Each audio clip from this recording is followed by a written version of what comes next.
This film is about two brothers, Lewis, who is 13, and William, who is 14. They both have the same very rare genetic neurological life-limiting condition. Both boys have very little, if any, ability to communicate with those caring for them. Both boys have had times of rapid deterioration and have required periods of end-of-life care. They are currently medically stable, but with huge care needs and are cared for at home.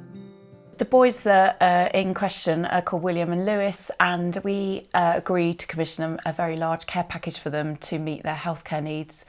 Unfortunately, despite us going through various agencies to try and ensure that enough care was provided through that care package, there were always big holes in the rota, and it left the parents filling those holes and having to fill in the gaps in the rota, and they were, as a result, very sleep deprived, causing huge issues in the family, and the boys themselves just weren't getting consistent care, and it was a real concern.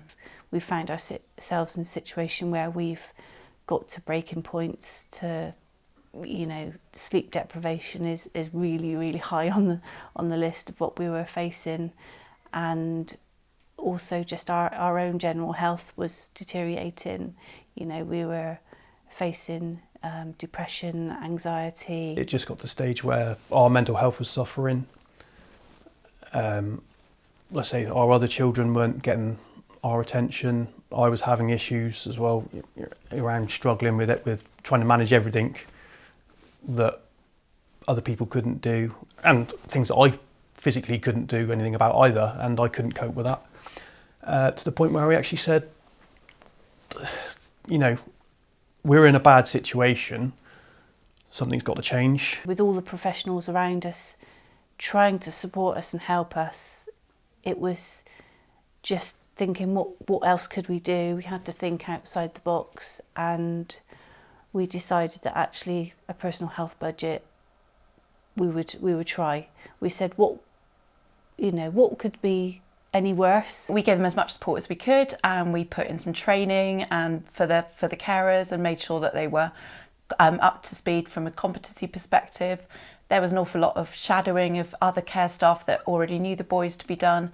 And it took several months really before the parents started seeing the fruit of their labours, probably not until August or September in 22, when we really started seeing many less gaps in the rota and the boys' care being much more consistent. So overall, the outcomes have been hugely beneficial and positive, and not just the family as talking about the huge benefits to them, but also the professionals around William and Lewis are also talking in our meetings and our professional meetings about the huge differences they've seen.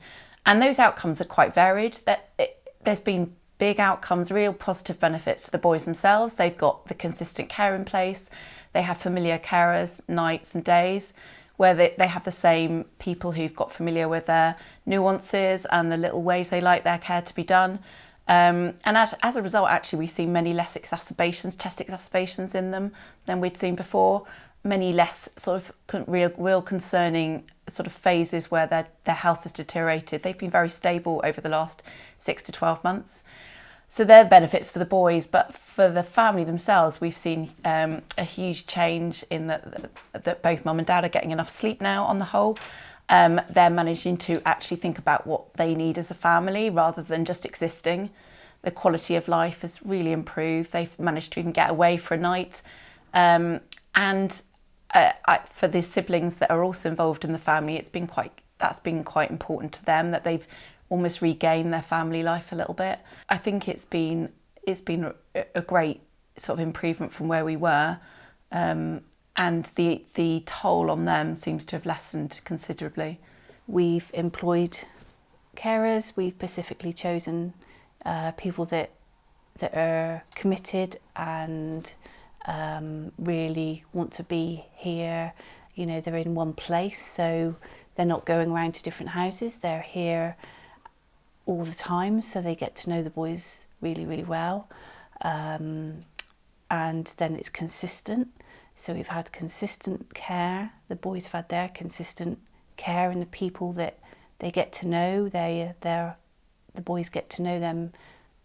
The carers know what they're like, and the boys know what they're like, the way they feel, the way they sound. So I feel like they've been better. Their health is stabilised because they've had that consistent input.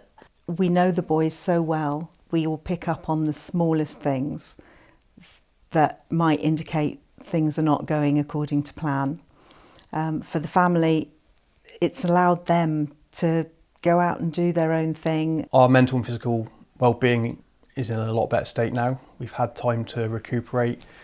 If we have got to do any shifts, we've got more resilience to be able to cope with staff shortages, things like that, illness, etc. Our other children, not just William and Lewis, gets more time with us. Me specifically, I'm not as cranky and irritable with everybody all the time because, you know, I know things are in hand.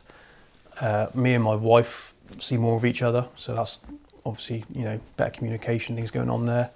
We're sleeping, you know, I suffered with depression and anxiety, which I can say. I don't mind telling people that. It's a very difficult thing to say, but literally just being on the floor, just don't know what to do in that situation. Whereas now, you know, my medication is lessened. I'm, you know, the weight that has been lifted off my shoulders. I walk around now, you know, as much as the personal health budget is more, it is work. It's not, I wouldn't say you come and do it and it's a breeze. There is work to it to start it up, but once you've started it and you've got it started, it just, the impact has made a huge difference. Like I said, it's just a weight lifted. One of the other professionals that we've utilised very heavily over the years has been the clinical psychologist. During the times when the care package was breaking down and psychological burden was huge, the clinical psychologist was absolutely invaluable in ensuring opportunities for the parents to talk through what was going wrong, to think about using their coping mechanisms and to try and support the work that the other professionals were doing. And one of the outcomes of the PHB was that actually the need for the clinical psychologist in the lives of Gareth and Zoe has diminished hugely. Yes, they still have contact, but it's been very much sort of every couple of months a phone call. The first bit of the PHB was simply, how do we cover the shifts? How do we fill the rota with carers? Now that it's running, and it's been running quite successfully for a number of months, we started thinking much more creatively about how do we make this work even better for the family. It is not just simply putting bums on seats, it is about creating flexibility and choice. And we started talking about how do we enable respite for the family? How do we enable the parents to actually be able to leave the home and get away overnight or get away for a few nights? And we have already achieved that for one night, and we're about to achieve it for a number of nights with the help of the hospice. So it is about collaboratively thinking with the other agencies that are out there about how do we use the PHB to benefit, yes, the boys who are the most important people here, the centre of it, but also the family unit. And I think as the PHB evolves over time, we can use it more creatively and more flexibly to enable these opportunities for the family as a whole.